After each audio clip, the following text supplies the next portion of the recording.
Bem-vindos a mais um episódio do Digital Backstage, o nosso podcast que fala dos bastidores da transformação digital. Antes da gente começar o episódio de hoje, alguns recadinhos importantes. Para quem ainda não está seguindo a gente aqui no YouTube, por favor, assinem aqui o nosso canal. O nosso canal de cortes também está muito bacana, com aqueles melhores trechos dos nossos episódios. Então, conheçam esse nosso canal, o Digital Backstage Cortes, e curtam os nossos vídeos, que para a gente é super importante. Então, eu sou Eduardo Terra, presidente da Sociedade Brasileira de Varejo e Consumo, conselheiro de algumas empresas e apresentador aqui do nosso Digital Backstage com a minha parceira, amiga, Didi, Andréa Dietrich, que hoje está aqui conosco e vai apresentar o nosso super convidado, né, Didi? É isso aí. Bom, bem-vindos aí a mais um episódio. Eu sou a Andréa Dietrich, sou consultora de transformação digital e branding, e é isso que o Edu falou também, e tem o nosso canal no Instagram também, então acompanhe as novidades lá, então não deixa da gente de seguir. Aliás, somos multiplataformas, Spotify, todas as plataformas possíveis. Como você quiser. E hoje a gente está, então, aqui com um convidado muito especial, como sempre. A gente está falando com o Daniel Barbosa. Ele é difícil até de dizer, porque ele é tudo. Ele é um pouco CTO, CDO, CIO do Blooming Brands, que é o grupo do Outback, do Aussie Grill e do Abbraccio.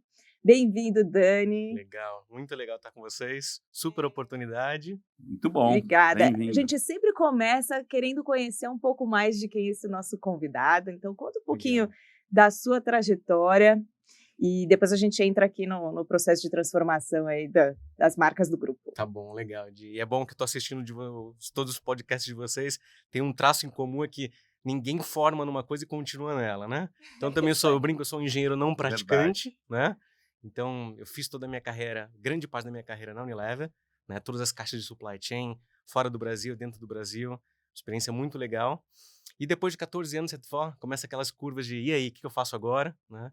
Então, tive um pouco dessa inquietude de empreendo, faço alguma coisa. E surgiu a oportunidade de unir duas coisas que eu sempre gostei, né? Alimentação e varejo. E aí abre uma oportunidade de entrar no grupo da Blooming Brands por uma marca que a gente estava começando, que chamava Mescla. Foi um teste de um fast casual aqui no Brasil que a gente começou. Essa a gente fez um teste e, infelizmente, a gente teve que parar ele por um tempo. Mas foi interessante o conceito de como é que a gente traz o melhor do casual dining, né, do restaurante, para a praça de alimentação. E eu fui chamado para fazer o supply chain do zero, então também foi um bom momento onde eu falei, deixa eu ver se o que eu aprendi eu consigo colocar a mente na prática. Depois eu sentei como GM dessa função, a gente teve que tomar essa decisão de fechar a marca no Brasil, e nesse momento a gente começa a dar os primeiros passos no delivery, né, nas marcas maiores do Brasil.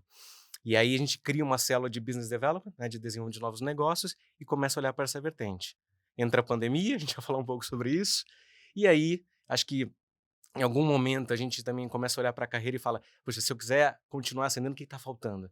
Né? E para mim essa pergunta ficou muito claro que essa questão de digitalização, essa questão de conhecimento de tecnologia, não dá para ser um executivo completo sem conhecer, sem saber falar disso com propriedade. Então, eu pedi a permissão de assumir essas caixinhas adicionais, sem saber muito delas, mas com a vontade de aprender bastante, de tentar trazer um pouco de linguagem para o negócio, de uma área que era vista como extremamente complexa e técnica, né? Então, hoje eu estou olhando algumas áreas da companhia que a gente fala um pouco sobre isso, e a jornada, quase 20 anos aí de bons aprendizados. E Dani, vamos o pessoal entender um pouquinho, que as pessoas conhecem mais as marcas, Isso. né? Então, a Blooming Brands, vamos falar no Brasil e no mundo, quer dizer, no Brasil, você falou Outback, a marca mais conhecida, Abbraccio e a Aussie Grill, que é a mais recente. Isso. Né? São quantas lojas no total? A gente tem quase 150 lojas. 150. Somando essas três marcas, né? Mas quando a gente soma as operações que a gente chama de on-premise, que é o restaurante, e de off-premise, que é a parte de delivery, a gente tem quase 400 operações. No mundo são quantas, mais ou menos? Nossa, mais de 2.000. Mais de 2.000. E aí, só por curiosidade, a marca principal Outback, ela nasce inspirada, né, nos Outbacks australianos, né, como um casual dining. Para quem não sabe, casual dining é uma forma de restaurante, né, muito inspirado no modelo americano, né, que é um restaurante um pouquinho mais casual, né, para o dia a dia, mas o Outback com um temático australiano. E a história é super engraçada, a moçada mais nova que está assistindo talvez não vai saber, mas literalmente 4 amigos nos Estados Unidos que jogavam golfe, decidiram se juntar e depois de ver o filme do Crocodilo Dundee, né? Olha só. Isso literalmente tem esse link. Resolveram falar, pô, tem uma temática australiana legal aqui, vamos abrir uma casa de carnes, porque a gente gosta de comer uma carne e tomar um chopp no final do E dia. provavelmente nunca tinham ido pra Austrália. Nunca. Foram né? depois, né? E depois essa sequência foi tão legal, depois eu falo um pouco mais sobre isso, do pão australiano, né? Que a gente literalmente fez um brand de uma coisa que não existia, né? O pão australiano não existe na Austrália, né? Só que ficou tão famoso que literalmente você vai no supermercado hoje e compra o pão australiano. Que nem o pão francês, né? Que não existe. Que a gente ajudou a E aí, desenvolver. antes da gente entrar na agenda digital, a Didi vai entrar nisso com você já. Só explica um pouquinho, que acho que as pessoas também não conhecem, o modelo de negócio. Legal. Né? Que é um modelo diferente, não é franquia e não é próprio também, né? É isso aí. Então a gente está 25 anos no Brasil com o mesmo modelo, tá? A gente começou no que a gente brinca de a famosa casinha lá no Rio de Janeiro. E desde esse modelo, então, a gente entendeu que, a peça fundamental desse modelo de negócio ia ser as pessoas, os colaboradores, né? Então a gente falou, para ter o engajamento que a gente precisa para tocar um restaurante que não é fácil, né? É muito suor e lágrimas e pressão e dedicação, tem que ter comprometimento. Então a gente fala, você não vai simplesmente ser um funcionário e ganhar um salário, você vai ganhar participação do negócio, né? Então, quando a gente fala do sócio proprietário, vocês vão nos nossos restaurantes e tem um nome ali estampado na porta, é realmente o orgulho da pessoa que começou, que a gente fala no dish, ou seja, na base, passou por quase todas as posições dentro do restaurante e conseguiu, depois de um tempo, assumir o restaurante e ter a gestão dele. Ele é dono do restaurante. Praticamente, né? E mais legal, é o dono que passou por tudo. Ele sabe, se precisar, ele vai lavar a louça. Se precisar, ele vai te atender, né? E até bom que faça isso, né? Passe pelas mesas que a gente fala, pergunta como é que tá o serviço, pergunta se está faltando alguma coisa, né? Então esse ponto gera um nível de comprometimento e de engajamento que para mim é único. A experiência do Outback é única. É única, realmente um pilar super, super característico desse negócio e que a gente vai lá e realmente não vai lá para comer, vai lá para a experiência do Outback. Eu tenho o privilégio de ter acompanhado, né, alguns planejamentos de vocês, ajudado nesse processo. E eu acho que vocês têm uma cultura e acho que o próprio Pierre, né, que está à frente, uma cabeça tão bacana de se provocar, desse inconformismo, de sempre estar à frente. A gente fala das empresas ambidestras, né, que você está ali cuidando do dia a dia, mas você está lá procurando o novo, a disrupção. Como é que foi essa trajetória? Como é que acontece essa trajetória? Até esse clique de, como que a gente traz mais o digital, dados, todos esses desafios todos que a gente tem, para dentro do negócio, para dentro do core. Como é que foi como é que está sendo essa jornada e os principais desafios dela, né? De novo, acho que tem um divisor muito grande de águas que é a entrada do PR, né? Porque até então, de novo, é uma empresa de dono, né? O Peter e o Salim fundaram o Outback aqui praticamente no Brasil, né? Então, como dono, funciona muito bem até uma certa escala, né? Depois você tem que botar um pouco mais de profissionalismo na jogada. E o PR entrou com uma cabeça muito aberta de, legal, a gente tem fundamentos muito sólidos, uma base cultural muito forte, mas a gente precisa começar a pensar na digitalização. Então, mesmo que há 5, 6 anos atrás, que ainda era incipiente, começar a falar de data lake, para onde vinha o dado, de onde ele vinha, o que fazia com ele, a gente começou a dar os primeiros passos. Né? O que a gente brinca do famoso cano e esgoto, né? Começou a ser feito naquele momento.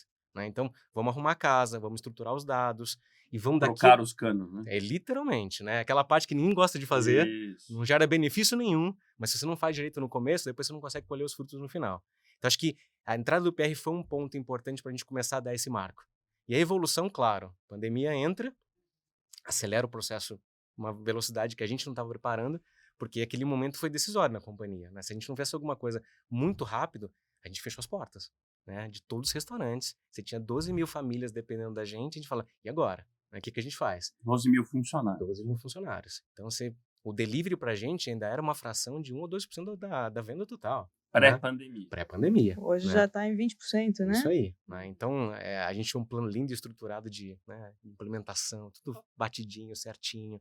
E, de repente, vem a pandemia e fala, olha, pega esse plano, joga no lixo, tem 10 dias para fazer essa brincadeira, senão a gente para a companhia. E acho que o pilar cultural é tão bacana que assim, a marca, além de todo o processo de digitalização, que acho que vai ser super legal você dizer o processo do delivery, do Quick, nascimento do Quick, como legal. É que, né, que ele vai contar um pouquinho mais como isso tudo funciona, mas também teve uma prática de posicionamento de marca tão legal de ajudar o pequeno, legal. Né? Tem uma parte de uma crença, de um posicionamento de marca que é muito além, né? Que é assim, como é que eu me enxergo na sociedade, como é que eu lidero e também trabalho com os meus pares, ajudo a cadeia, né? Enfim, olhando... A gente tem tanta coisa né? legal para falar. Vamos começar pelo delivery e depois dá para falar tudo. Então, legal. Mas acho que o delivery pra gente realmente é um divisor de águas também, né? Porque eu tava até explicando um pouco antes pra Didi. Você pensa, a gente tem uma base de restaurante super sólida, com fila na porta, tá tudo funcionando, né? Aí você chega pro sócio proprietário, então a gente vai começar a vender um delivery. Aí começam as perguntas, né? Mas como assim, né? Tem gente esperando para entrar, né? É isso, né? E como é que eu vou fazer a mesma cozinha? Eu faço o prato do delivery primeiro ou do restaurante primeiro, né? E vai chegar bem? Porque a preocupação é isso. Claro. Porque a experiência eu não vou conseguir trazer ela do restaurante até a sua porta. Eu vou tentar, da melhor forma possível. Grande parte do que vocês vendem é carne, né? Que é um prato mais delicado. Que não é fácil. Então a gente teve que fazer um estudo muito grande de produto, de embalagem e de logística para saber o que realmente chega na casa do consumidor com o Standard, Outback e a Brat Alce Grill, né? Então isso foi um processo, de novo, lento, mas que a gente realmente não podia errar por aí, senão teria um impacto na marca. E fizemos isso. Só que com uma resistência natural, de olha, privilegio quem, né? E nessa virada a gente começou com o processo do Delivery Center, né? A gente achou uma tese de mercado que fala, olha, dado que a gente está 90% das nossas lojas, 95% em shopping malls, então você tem que pensar aí, além do ponto, você tem 2 last miles, né? O da saída do teu produto pro motoboy e do motoboy para sua casa. E cada shopping tem uma posição, e cada shopping tem estacionamento ou não tem. Uma regra diferente. Uma regra diferente de entrada. Então, o Delivery Center fazia um processo estrutural onde, olha, se eu só se preocupa em entregar o seu produto bem na minha mão. Eu faço a logística interna no shopping e entrego para o motoboy. É uma startup, é legal falar quem é o Delivery Center, né? É. Que a gente começou com eles, virou sócio, porque achei importante para a gente ter skin on the game, entender como é que funcionava. Essa é a nossa gestão, né? Se a gente quer participar, a gente quer participar de cabeça. E foi super legal o aprendizado. Infelizmente, o Delivery Center fechou, mas a gente deu continuidade com uma segunda investida chamada Quick, onde foi muito legal, onde o setor se uniu em bem comum, onde a gente precisa ter propriedade dos dados, da audiência, entender como é que funciona esse last mile, e começou a se juntar e falar, olha, precisamos fazer uma coisa em conjunto, né? Então é legal você ver competidores como... Quick é uma plataforma de um conjunto de operadores. De um conjunto de operadores. Concorrentes. Né? Concorrentes, essa que é a beleza. Mas num bem comum, onde, olha, a gente está tudo aqui na mesma dor, né? Se eu entregar o nosso produto bem, o que a gente faz? Tem McDonald's, tem girafas, tem... Tem Burger King, não, desculpa, tem... Nossa, me fugiu agora. São Grupo vários... Trigo. Grupo Trigo tá lá dentro. É. Então, são vários operadores que, de novo, no interesse comum se juntaram para fazer o negócio acontecer. Porque é importante isso, né? Assim, eu trabalhei bastante com varejo alimentar também. O quanto, né, as redes, os parceiros de delivery, o quanto você, né, esse desafio de você fazer o próprio ou você contar com esses parceiros, o dado que não é teu, onde você está construindo a base, porque no final você está lá numa pulverização de opções, que você não está construindo a sua marca, a sua experiência. Né? Então, você tem um desafio muito grande de, assim, eu ponho no iFood, mas tem um fluxo gigante, né, nesses parceiros todos, mas do outro lado eu também estou perdendo isso. Como é que vocês viram, então, e hoje como é a relação, né, com esses outros parceiros também, e o Quick, como é que eles funcionam no seu ecossistema? Vou começar pelo final. Hoje a gente decidiu que, de novo, tem que estar em tudo quanto é lugar. E vocês estão nos grandes marketplaces de delivery, iFood, Rappi. A gente está basicamente no iFood, tá? Porque a gente decidiu realmente fazer um casamento mais forte com eles. Por similaridade de marca, por performance, mas no final das contas a gente decidiu, olha, aonde o cliente quer o nosso produto, a gente vai estar. Então, se começar que é parecido com o que a gente chama de varejo de produto, né? Que a gente fala foods and goods. Né? A gente está falando aqui de foods, tem o varejo de goods. São os marketplaces, né? E o e-commerce proprietário. Aqui a gente está falando do delivery próprio e os marketplaces de comida. É isso. Né? Então, quanto mais a gente conseguir estar em diferentes pontos que eu tenho contato direto com o meu consumidor, para mim, melhor. Né? E claro, com isso vem aquelas perguntas, tá? Então vamos fazer alguma venda de um aplicativo próprio, etc. E tá na esteira de produção, porque é importante, né? É ótimo ter uma relação com o iFood, mas o que você falou, o dado não é meu, né? E eu preciso conhecer melhor o meu cliente para ter um contato mais direto com ele. Mas não é só isso. Acho que a composição desses canais entrega o melhor resultado. E eu consigo vender mais e estar mais próximo do meu consumidor na ponta. Mas hoje a reflexão que acho que a Didi está trazendo é, por mais que exista custo, por mais que você tenha uma discussão filosófica aí, mas não dá para ficar fora onde o cliente está. Né? Não dá, e acho que não tem mesmo, né? Porque acho que, de novo, o iFood, o Tiro Chapéu fez um trabalho lindo e maravilhoso nessa crise, né? Principalmente, né? Eles se consolidaram como marketplace que conseguiu entregar uma coisa que no Brasil é super complexa, que é o last mile, né? Então, eles começaram como todo o processo, né, com as suas dificuldades e estão entregando um nível de serviço agora excelente, né? E o desafio é como você constrói a sua marca dentro desse ecossistema. Então, assim, também muitos negócios chegam a delargar para justamente esses processos, esses parceiros de marketplace, e esquecem de você, de como que você cuida dos seus canais proprietários, né, da sua base, você se fortalece. E aí, assim, o Outback, pegando ele como, obviamente, a marca principal, tem esse pilar de experiência que é o que você falou, tem o desafio do last mile de sair do shopping, mas tem de chegar na casa do cliente com a mesma experiência, É isso aí. mesma, né?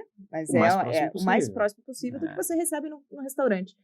Como é que vocês fazem para garantir isso? Quais são os principais desafios assim, Aí vem o nessa Dani jornada? Supply, né? É isso aí, é verdade. Mas a gente fez, acho que vários caixas ajudaram isso a acontecer, né? A primeira delas foi essa questão que eu falei para vocês da combinação qualidade e embalagem, né? Que produto viaja bem e qual que é a melhor embalagem para fazer isso. Porque não adianta eu ter uma experiência, que eu vou falar um pouco das outras etapas, mas chegar o produto lá destruído, frio e com a textura errada, né?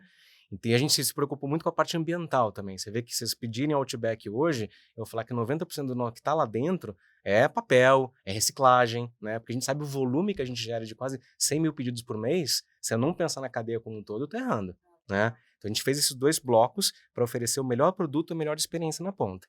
E, como eu não tinha um contato direto com o meu cliente, então, peraí, eu vou colocar uma cartinha, eu vou escrever seu nome e vou falar para quando chegar na sua casa... Vocês criaram a experiência delivery. A gente fala, olha, se você não está no restaurante, faz o seguinte, chega na sua casa, abaixa a luz, bota o nosso playlist, né? E aí tenta ter um pouquinho dessa experiência na sua casa. É a mesma coisa, a gente sabe que não é, né? Mas são essas pequenas coisas que, nos somando, geram aquele, agora eu vi o Outback na entrega, né? O Dani, a gente tenta aqui, né, durante o Digital Backstage, trabalhar um pouco do que a gente chama dos ruídos, né, da transformação. Então, eu acho que você já tocou num ponto que nos interessa explorar um pouquinho aqui. Você falou, bom, a gente veio com uma agenda de delivery, que é a venda não tradicional, vamos dizer assim, né, digital, e a gente está falando de delivery por canais digitais e não por telefone, né? Por um sistema tradicional que teve que imigrar, né, para canais digitais. E aí a gente entra, você já falou, na minha visão, dos 2 grandes desafios estruturantes da transformação digital, que é a arquitetura de tecnologia, que é o trocar os canos, né? E aí entra um segundo, que é cultura, né? Que é toda essa evangelização de um sistema que vinha bem, nasceu bem, com sucesso, num sistema tradicional, mas que teve que embarcar, né, em outro mundo. Fala um pouquinho de como é que foi essa evangelização desse sistema. Com certeza teve reações, dúvidas, medos, né? Mas muita gente veio, né? Antes da pandemia, claramente teve uma resistência muito grande, né? Porque estava tudo funcionando, né? Quando a gente não tinha os grandes motivos para, não né? tinha, esse é o ponto, né? Mas mesmo assim a gente falou, olha, tá mudando, né? E aí, quando a gente uma das viagens muito marcantes que eu fiz foi para a Índia, né? Também para conhecer o ecossistema de inovação, e a gente via a proliferação das cozinhas centrais, as dark kitchens da vida, né? Então, em grandes adensamentos urbanos, restaurante fechado, ninguém sabia, mas uma sequência de motoboys saindo com seu produto. Ou seja, no final das contas, a gente tem que olhar para fora e falar, olha, tem um processo mais avançado aqui que uma hora vai chegar. Talvez num formato um pouco distinto, mas tem uma coisa se formando. Então, a gente trouxe um pouco dessa visão também e falou, olha, mesmo que não seja massa crítica ainda, precisamos olhar isso aqui como um segundo canal. Comodidade, então, ou seja, algumas tendências estavam começando a se formar e a gente começou a explorar elas. A questão do Delivery Center foi como é que eu uno primeiro os 2 mundos sem muita fricção, isso ajudou, né, ao sócio ficar um pouco mais tranquilo, olha, a gente vai tentar garantir a melhor experiência na ponta. Não vai ser perfeita, mas vamos ajustando, mas vai ter mais controle. Então, acho que o ponto de a gente ter aportado também dinheiro nessa empresa, fala, olha, não é que a gente vai delargar, eu vou ter um cara do meu lado, eu vou influenciar a gestão dele para não perder a experiência na ponta. Então, isso ajudou. Foi fácil? Não, né? Porque, no final das contas, volta para aquele ponto. Quem que eu privilegio? O pedido do delivery ou o pedido do restaurante? Né? Então, qual foi a resposta final? A gente tem que rever algumas regras do negócio, assim, não vou privilegiar, eu vou privilegiar a entrada, né? Então, se tem 3 pedidos de restaurante e o quarto é o delivery, o quarto entra. Ele entra no mesmo flow, ele é um pedido. É isso aí. Eu não posso, porque senão eu vou estar fazendo uma besteira, né? São clientes diferentes, não é o mesmo cliente. Ele só tem em CEPs distintos, né? Eu tenho que tratar dessa forma. E quando a gente colocou essa filosofia, gera resistência? Gera. Mas, de alguma forma, vai se encaixando, né? Tem toda essa questão de lucratividade, né? A gente sabe que é um canal mais caro de operar. Então, também isso, no final das contas, como a gente tem um sócio operador, ele fala, olha, eu estou vendendo mais, mas estou vendendo com menos margem. O que eu faço? Então, processo contínuo também de melhoria. Ao Olha, mesmo tempo, é uma venda incremental à total, unidade. que essa também é uma coisa que não é tão fácil de explicar, né? Mas você tem que fazer uma agenda de otimização contínua. Olha, eu comprava 10 embalagens, agora eu estou comprando 1.000. Tem um ganho de escala aqui, olha, esse ganho de escala volta para vocês, né? Então, essa evangelização vem também com muito suporte da gente, falar, eu entendo sua dor. É muita conversa, várias vezes falando a mesma coisa, né? E tá muito próximo, tá, Edu? Porque Isso. assim, de novo, eu falo, quem opera restaurante sabe o quão difícil é, né? E qualquer coisinha que entra, que quebra essa cadeia, que é uma fábrica, né?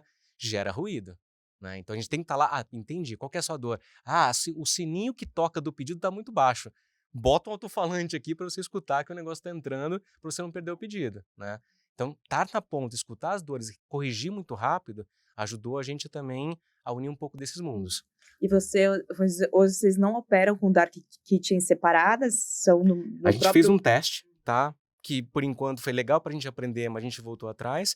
Mas é que como eu tinha capacidade excedente nas cozinhas... Não fazia sentido. Zero. Por que eu vou investir num lugar onde eu tenho uma capacidade teoricamente ociosa que eu posso usar, tá? Tá no plano, porque de novo, algum momento, e a gente tá vendo que isso é ótimo, né? O fluxo começa a voltar pro restaurante e eu começo a ter gargalos de operação. Então, onde tiver uma área muito adensada e um restaurante também muito adensado, eu vou olhar para ou construir um segundo restaurante ou olhar para uma dark kitchen. Tá? Agora, entrando numa agenda que a gente explora bastante aqui também no podcast, um dos desafios das empresas de consumo de varejo é conhecer o seu cliente. Sim. Né? E aí, se você for pegar alguns tipos de varejo, hoje supermercado, drogaria, chegam a ter 90% de identificação, por N motivos, né? Tem um check-out mais próximo, com motivos claros para identificação. Na minha visão, né, restaurante está no oposto, né? Quer dizer, não tem grandes motivos, né? Eu quero pagar a conta ali rápido, de forma transacional e ir embora. Então, imagino que vocês, pelo menos lá atrás, tinham um nível muito baixo de identificação, o que, por exemplo, numa gestão de dados já fica difícil saber, por exemplo, em delivery, se o cliente que está comprando é o mesmo ou é um cliente diferente. Total. Né? Explora um pouquinho essa agenda, né? Quer dizer, Legal. Vocês têm conseguido identificar mais o cliente, conhecer mais o cliente, vocês conseguem saber se esse cliente do delivery é outro ou é o mesmo, enfim. Legal. Du, acho que essa é a melhor... E o que você está fazendo com esses dados? Né? Tá, acho que essa é a melhor pergunta, porque realmente o setor é extremamente atrasado versus outros tipos de varejo. Exatamente por isso, né? Porque a gente brincava, pré-pandemia principalmente, você entrava anônimo e saía anônimo do restaurante, né? Não fazia parte da jornada falar, Edu, qual que é o seu CPF? Tá perguntando E o máximo que tinha era um programa de fidelidade e uma cartelinha que não gerava identificação. É isso aí. Né? Então, no final das contas, a grande sacada que a gente teve realmente com a pandemia, eu falei, deixa eu olhar para os meus pontos de contato com o consumidor e entender quais deles eu consigo digitalizar para gerar valor. Não é só para pegar o dado também, senão essa brincadeira não fecha a conta, né? Mas quando a gente olhou e falou, peraí, e acho que é uma das histórias mais legais é que antes, para quem conhece o Outback, você tinha um pagerzinho para ficar na fila, né? Era lindo e um problema também, porque no final das contas era super legal quando ele brilhava, mas quando ele não brilhava, começava a crescer a ansiedade. A gente falou, peraí, vamos digitalizar esse ponto de contato, né? Até porque o cara não quer ficar 10 minutos, a 10 metros do restaurante. Deixa ele andar pelo shopping, né? E o pager impedia. E ali ele quer se identificar. Aí ele quer se identificar. Então, assim, peraí, esse ponto de contato onde eu posso pegar o seu nome e seu telefone. E vai, Edu, vai dar uma volta no shopping, né? Tira um pouco da ansiedade e quando eu vou te chamar, eu vou te mandar pelo SMS. Vai dar benefício. E aí, nisso, a gente pegou pro segundo ponto e falou, mas peraí, além disso, se o Edu não gosta de fila, né, ele talvez está desconsiderando o Outback da opção. Perfeito. Então, deixa eu fazer o seguinte, Edu, reserva da sua casa. São Paulo, a gente sabe, né, as distâncias que tem, fala, pois se eu moro a 10 minutos do restaurante e vou sair daqui a meia hora, deixa eu começar a reservar agora, para quando eu chegar lá eu já entrar. E acho que a história mais legal é que esse foi um dos postos de maior engajamento da história do Outback, foi quando a gente falou, você pode reservar da sua casa. Para isso, você precisa ter um cadastro. É isso. Mas não foi de produto, não foi de inovação, foi de novo, de uma funcionalidade. Então Gerar hoje você fricção. tem um cadastro relevante por Sim. conta das reservas. Porque a gente começou a ter pontos de contato que entregava valor para o Olha meu que cliente. legal. Isso. E nesse ponto a gente falou, agora me dá seu dado para mim e eu vou começar a ter mais conversas Aqui mais tem um próximas insight de você. interessante, né? Total. Você gera opt-in, cadastro, quando você de fato acha alguma geração de valor para isso. É isso. E essa que é Na a beleza, jornada, né? O né? brasileiro, segundo várias pesquisas, fala que o brasileiro é o mais aberto a disponibilizar os seus dados, mas se ele está vendo algum benefício alguma em geração de troca. valor, Então, Mas a gente essa é a faz, pra relação. gente é muito sério isso, né? Não só pela questão da LGPD, mas o data for value, data for value tem que E existir. tem que achar na jornada onde está isso, né? É E vocês isso. acharam num ponto muito E interessante. não dá para forçar. Não era no checkout, né? No checkout até em algum momento pode ser, porque Sim. também é uma dor. Eu quero comer, quero pagar rápido, né? Isso. Posso pagar na minha mesa? Pode. No nosso aplicativo você vai ter essa função. Tá. Entendeu? Então, quando a gente encontrar maneiras de tirar a fricção e nesse ponto de contato enriquecer a base de dados, aí que tá a beleza. Então, eu não quero em um momento também pegar um cadastro de 15 minutos com você. Eu vou pegar uma informação aqui, vou pegar uma informação daqui, vou construir minha base de dados em cima disso e aí eu vou aumentar o nível de relacionamento. Muito legal. E aí aqui a gente fala dos bastidores, assim, a gente queria saber, Dani, dentro desse monte de aprendizado que aí você já falou, né? No começo ali já deu um aprendizado, com o Delivery Center outro aprendizado, com o Dark Kitchen outro aprendizado. O que deu ruim, mas deu bom? Né? Assim, de Nossa. tipo, quais foram os principais learnings desse processo? E talvez vocês fizessem diferente, mas obviamente gerou um baita aprendizado. Tá. Dá até para dividir esse conhecimento, porque aqui acho que a gente tem essa troca, esse bate-papo, mas é quase uma extensão de capacitação para quem está, né, nessas posições de transformação. Que dica que você dá aqui, ou de pontos chaves para aprender? Uma coisa que a gente aprendeu, de novo, nesses setores ainda mais tradicionais, né? Você tem que ter margem para errar e tem que ter margem para testar, né? Eu falo isso porque é um divisor de águas para a gente, porque no Outback ou entrava perfeito ou não entrava. Então, nosso fluxo de inovação, de produto, demorava 6 meses, 8 meses, porque a gente testava num nível de escrutínio absurdo, né? Legal, talvez, de novo, para o passado isso funcionava. Agora você tem que, olha, se eu errar pequeno, mas errar rápido e corrigir, é melhor do que talvez eu fazer barato, 6 né? Isso. É melhor do que eu ficar 6 meses numa esteira e depois decidir que o que eu estava olhando lá atrás já não é mais o que o consumidor quer. Então, esse para mim foi um grande aprendizado que a gente está usando muito no dia a dia. Então, toda essa base, e volta com a pergunta do que a gente está fazendo com os dados, cara, tem tanto insight surgindo e que de vez em quando a gente se perde. Então, pera, vou pegar 3 coisas e vou testar. Nessa loja eu vou fazer isso, nessa loja eu não vou fazer isso. Vamos ver o que acontece. Desde precificação até exibição de produto, coloco esse na frente desse. Então, a gente se permitiu a errar mais, mas o que acertar, também catapultar o mais rápido possível, né? Eu acho que isso independe, de novo, do setor, e a gente é um setor tradicional, se não botar isso na agenda, né? Esperar a perfeição, etc. O mundo de agora, o longo prazo, virou 2 meses, né?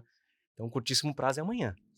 E eu acho que um dos learnings também é não vamos sozinho, né? Vamos junto. Isso é super importante. Acho que a brincadeira do Quick para mim é uma dessas, né? E dá para fazer junto até com competição. Se o bem é comum, se a gente está pensando de novo no consumidor, na sociedade, ou seja, nos elementos que transcendem o PNL, dá para juntar. E esse é totalmente uma quebra de paradigma total, né? Total. Para todos os segmentos, né? E assim, a gente não enxergar mais só os negócios como verticais, né? Mas como horizontais, transversais, como essa cadeia junta pode se somar e potencializar a experiência desse cliente, melhorar. E isso quebra silos, quebra, né, mindset de você entender que só eu tenho e vocês não têm, né? Então é uma outra relação muito profunda. E eu acho que é muito legal, se você puder também trazer um pouquinho, acho que a gente já está... ainda temos um papo bom aqui pela frente. Os valores do Outback, acho que tem umas coisas tão bacana que traz o comportamento ali tão disruptivo, novo. Que é interessante, né? Quando a gente fala da questão da cultura digital, ela não substitui a parte boa da cultura que sempre trouxe a empresa. É e não ou, né? Então, isso que a Didi está trazendo, ele deve continuar forte e se somar uma cultura digital que vem junto, né? É isso. E acho que, somando o que vocês estão falando, isso que é legal, né? Se a cultura é forte mesmo, ela resiste o tempo, né? Então, a gente fala que a gente tem uma série de princípios e crenças que regem a nossa cultura. Se você olha e fala, preocupação com qualidade. Isso é atemporal. Não importa onde você tá, que canal, etc. Se você aplicar o mesmo conceito em tudo que você faz, não é porque você falou isso há 20 anos atrás que não vai ser tão moderno quanto agora. No mais digital, no mais analógico, qualidade tem que Vai ter. ter. E esse tempo, desculpa, Daniel, só, mas com qualidade, é isso que você falou também do testar e errar, porque muitas vezes você fala, é qualidade, é excelência máxima, eu não posso nunca errar. Então, é como você garante a qualidade, mantém a qualidade entregando, mas a gente tem um espaço para aprender, para testar, né, para errar. Mas acho que, de novo, se o mindset tá atrás, por mais que você vai fazer um teste um pouco mais rápido, etc., você fala, mas eu quero acertar, né? Então, claro, se a gente nunca vai errar em segurança alimentar, nunca, né? Isso é non-negotiable pra gente. Então, eu não vou tomar um risco nessa agenda. Mas peraí, mas qual que é o problema de eu testar um tempero diferente, né? Vamos ver o que acontece. Então, tem algumas coisas que a gente tem que se permitir e tem outras que não. Aqui eu não vou mexer, né? Mas acho que todos os conceitos que a gente criou de cultura permeiam, indiferente do estágio que a gente está de evolução, que canal que a gente está, se aplicar a mesma base, puta, a gente vai ser bem sucedido, né? E tem preceitos muito legais de hospitalidade, de atenção ao cliente, que transformaram o Outback Eu brinco com o meu time muito assim, toda empresa tem direito de ser data-driven, mas pouquíssimas têm direito de ser experience-driven, né? E você vê que quem nasceu digital quer em algum momento virar físico, porque perde esse contato, né? E a gente já tem o que é mais difícil, que é gerar experiência. Mas esse ponto é muito importante. O fato de você ter sido, na essência, como valor experience-driven, É isso. o data-driven é um plus. Não é para substituir a experiência. É isso. E eu, sinceramente, eu acho que é mais fácil. Né? Sem dúvida. Porque construir essa questão de experiência ao longo dos anos e manter isso é super difícil. Né? E você tem um desafio, talvez, e aí o teu exemplo da cartinha no delivery, como é que você traz uma cultura experience-driven para o digital, né? E talvez aí o valor da experiência facilite um pouquinho, porque as ideias vêm, né? E você vê um outro exemplo que a gente está trabalhando agora. A gente está aumentando o nosso nível de parceria com as empresas de logística. Para quê? Porque para o motoboy que está na ponta, beber um pouco dessa cultura. Porque normalmente é uma mão de obra desprestigiada, que é super importante para o Brasil hoje. A gente fala, vem cá, né? Convida ele para entrar na loja, né? Dá uma Coca-Cola, uma refeição, ou seja, deixa ele se sentir parte do negócio, não como elemento por fora, né? E você vê que quando a gente faz isso, o cara brilha o olho, né? E a gente faz competição, olha, as melhores classificações, ou seja, as melhores reviews das pessoas em cima de você dão um jantar aqui dentro. Esse cara é fantástico, né? Aí você vai construindo cultura. É experiência em todos os pontos. E aí você vê a próxima vez que ele vai chegar na sua casa para entregar um produto, ele vai te dar talvez uma boa noite, um bom dia, falar aqui um produto Outback. Então, nesse ponto que você está tentando estreitar cada vez mais a cadeia para trazer para a ponta, que é o last mile, onde teoricamente não é um funcionário Outback, fala, olha, aqui também representa a nossa marca. Quando você for lá, abre um sorriso, né? Olha no olho. Agora, tem um momento aqui, momento curiosidades, né? E o Outback, por fazer muito parte dessa cultura dos últimos 20... Quanto tempo de Brasil? 25 anos. 25 anos, né? Impossível desassociar, né, nos 25 anos da cultura gastronômica brasileira, o Outback. E aí tem uma curiosidade, a gente estava conversando aqui no nosso esquenta, né?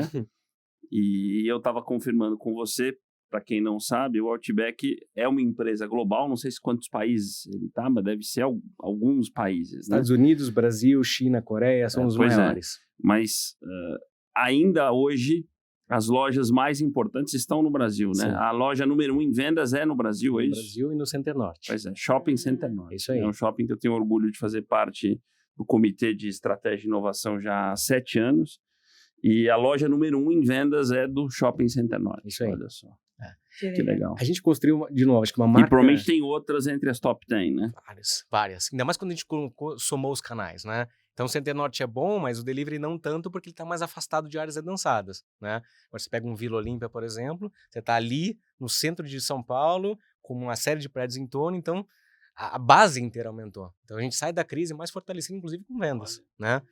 Mas é incrível, realmente o Outback no Brasil é um negócio fora do comum. A gente tem uma marca olímpica super forte e as vendas são comparáveis, né? Quando a gente tem mesmo a questão da equação de valor da moeda, ainda assim Center Norte é que a gente brinca, um canhão de vendas, né? Muito bem administrado e, cara, com um sucesso aqui, de novo, já há mais de 10 anos fazendo esse processo acontecer. Muito bacana isso. É legal a gente falar do Aussie Grill também, né? Que era legal. Puro digital e agora ganhou. Fala um pouquinho das outras duas marcas, que a gente não tem como falar muito de Outback. Vamos começar por Abbraccio, né? Que, de novo, no final das contas, a gente está querendo fazer dentro do Abbraccio uma extensão do Outback quando a gente pensa em tentar organizar o que é o italiano, né?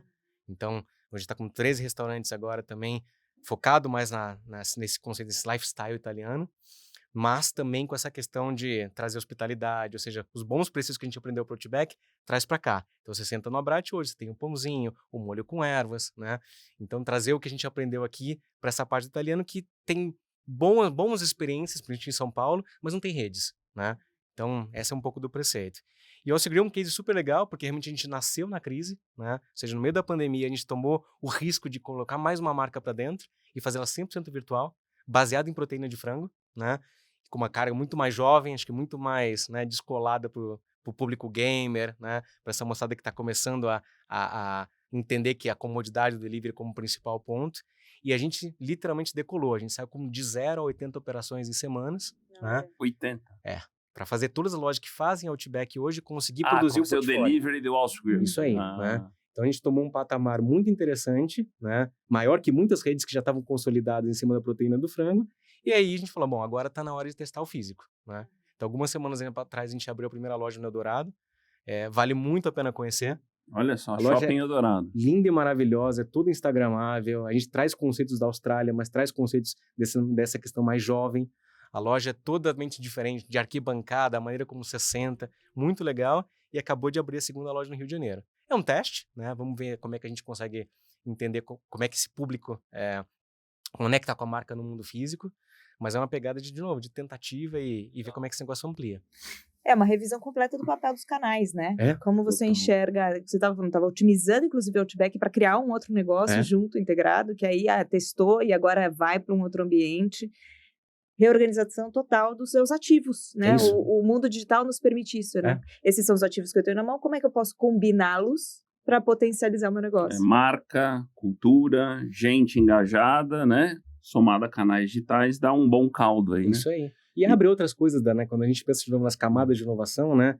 A gente só pegava antes o core. Aí quando você bota o delivery, é uma segunda camada em cima do core, mas é acessória. Aí a pergunta, what's next? Né? O que eu posso fazer agora pensando? É isso que eu ia te perguntar, inclusive. E aí? Porque se você pensar bem que, de novo, a gente está nos melhores pontos de venda do Brasil, muito bem localizado, e eu sou potencialmente um hub logístico. E aí? Né? Que produtos que eu consigo fazer de um last mile talvez melhor que um outro player, porque eu estou muito mais perto e posso entregar uma conveniência aqui em cima da plataforma do Outback. Então, tem muita coisa legal que a gente está olhando para entender que a loja já não é só a experiência, ela pode ser um hub logístico, ela pode ser um centro de troca de experiência com a marca. Então, tem muita coisa legal que a gente bota no pipeline agora para expandir o que a gente já criou. Você pega o Zé Delivery, por exemplo, da Ambev, né? Uma plataforma de logística que foi criada pela Ambev, que vende outros parceiros, né? Distribui outras marcas. Estamos quase lá, né, no nosso tempo, mas tem uma última pergunta que a gente gosta de fazer aqui no nosso Digital Backstage, que é, e aí se quiser um tempinho para pensar, porque ela é a mais filosófica, né? Que é uma pergunta sobre aprendizado, né? E justamente o que você pode compartilhar de dicas, né? De o que você pode trazer de recomendação para quem nos acompanha, nos assiste, nos ouve, né? Sobre essa sua jornada de executivo, de transformação digital, com os erros, os acertos, enfim. Se você, o que vem na tua cabeça, e é o que vem de primeira mesmo, né? Sobre essa jornada. O que você colocaria de bate-pronto sobre quem está vivendo hoje uma jornada de transformação digital? O que fazer, o que prestar atenção? Olha, Edu, eu vou começar no lado individual, tá? Acho que para transformar a cultura, você precisa se transformar primeiro, né? Então, acho que uma coisa que, para mim, é muito emblemática na minha carreira, de novo, supply chain, fast consumer goods, Unilever, e eu decido em algum momento largar e ir para um negócio totalmente de startup dentro de uma empresa grande, e decido que agora não é mais isso, que eu gosto do negócio, mas quero entender de tecnologia, e para entender de tecnologia eu quero assumir a vaga, e ao mesmo tempo eu começo a virar investidor anjo de startup, ou seja, eu acho que para você convencer, você tem que ser pelo exemplo. Né? Se você não mudar a sua cabeça para o digital e para experimentar, e vai tomar riscos, né? Porque eu podia falar, não, estou super consolidado, né? Minha carreira está sendo bonita, tudo quietinho, né? Vou largar tudo e vou começar do zero a entender sobre TI, né? de infraestrutura para discussão de nuvem até o analytics, que teoricamente a gente via à distância, né? Então, acho que essa para mim, a grande guinada. Se você tiver a fim de mergulhar de cabeça e tomar os riscos, você vai convencer as pessoas. Eu uso uma frase sobre esse teu ponto, que eu acho que o digital nos traz duas alternativas, para quem não está nele ainda de cabeça. Se apavorar ou se apaixonar. É isso aí, boa. Mas é isso. E eu acho que se apaixonar é mais divertido, muito né? mais. Tem seus riscos, né? Depois quando você quebra a cabeça, o coração se machuca, mas é legal, né? Se você não fizer isso, não dá para convencer as pessoas. Você não pode falar pro meu time assim, vá lá e aprenda a codar. Você sabe codar? Então, como é que você vai convencer? Como é que você vai contratar alguém que você sabe fazer da forma correta, né? Acho que tem que se permitir, indiferente do tamanho da tua posição, a decidir que um belo dia você vai pegar um livro e vai ler sobre estatística básica e saber como é que funciona o Python na vírgula para conseguir influenciar os times. Se eu tô olhando, é porque é importante e você devia fazer a mesma coisa. E como é que você lida, então, isso com os times? Então, com o seu time? Tem essa questão de capacitação, de estimular eles com novas experiências? Como é que isso acontece hoje ali? Como é que você faz para isso permear? Tá. Né? A conversa que eu mais gosto de ter com o time, eu começo assim, gente, vocês vão entender e vão saber muito mais do tema que a gente vai discutir em questão. Né? Então, quando a gente entra para o lado técnico, eu falo, aonde eu porto o valor para vocês? Eu vou aprender junto. Vocês vão me ensinar. Mas o segundo, eu vou ajudar vocês a trazer a linguagem de negócio. Porque acho que o mais legal de ter uma pessoa de não TI na área de TI é falar, super legal, mas explica para uma criança de 5 anos que está me falando agora. Porque eu preciso convencer um board a tomar uma decisão. Se você vier que essa nova ferramenta é a mais legal, a mais versátil, você não me explicou nada. O que você vai trazer para o cliente? O que isso muda o negócio? Em que linha do PNL eu mexo? Então, a nossa sinergia com o meu time é muito boa por causa disso. Eu sou o cara que sou desprendido do ego de falar, eu não sei nada que vocês estão falando, mas vai lá, explica para mim. E como é que eu consigo ajudar Faz eles? O pitch aqui. É isso. E como é que eu consigo, entendi, agora vamos trazer isso para a língua de negócio. Então, acho que essa combinação é muito legal e funciona muito bem. E entre áreas, tem desafios? Sempre. Uhum. Acho que, e eu brinco também, outra coisa que eu falo com o meu time, né? A digitalização de hoje talvez seja o inglês de 10 anos atrás. Se antes era diferencial, né? E acho que hoje ainda mas daqui a um tempo muito curto de prazo vai ser mandatório. Então não dá, em tanta área que você está, não saber os bastidores do processo. Mas eu não quero saber onde está meu dado, que nuvem está. Entenda o que está por detrás. Porque um pedido seu tem impacto em todo um ecossistema. E pode ser bom ou ruim. E pode ser um pedido de negócio que faz super sentido e um negócio que vai destruir e o valor da companhia. É um idioma que tem que ser aprendido. É isso. Então não importa onde você está. Então, acho que tem áreas que estão mais propensas e outras que estão engatinhando, né? Então é difícil você falar para o time de operações, cara, entra nessa disciplina aqui. Os caras estão ainda numa agenda muito pesada. Mas aí volta ao seu ponto da ambidestria. Como é que a gente treina as pessoas a falar, não larga a mão da operação. Mas se você tiver um tempinho, começa a olhar um pouco dessa agenda aqui. Porque ela está vindo, né? E quanto mais você entende, mais preparado você vem para a mudança. Muito bom. E só muda o comportamento com disciplina, né? Reserva lá 10% do seu tempo para aprender algo novo sempre. É isso aí. Incrível, muito bom. Queria te agradecer aqui. Legal. Né? E episódio maravilhoso, aprendemos muito, né? Estamos com fome. Sobre a empresa, sobre a sua experiência.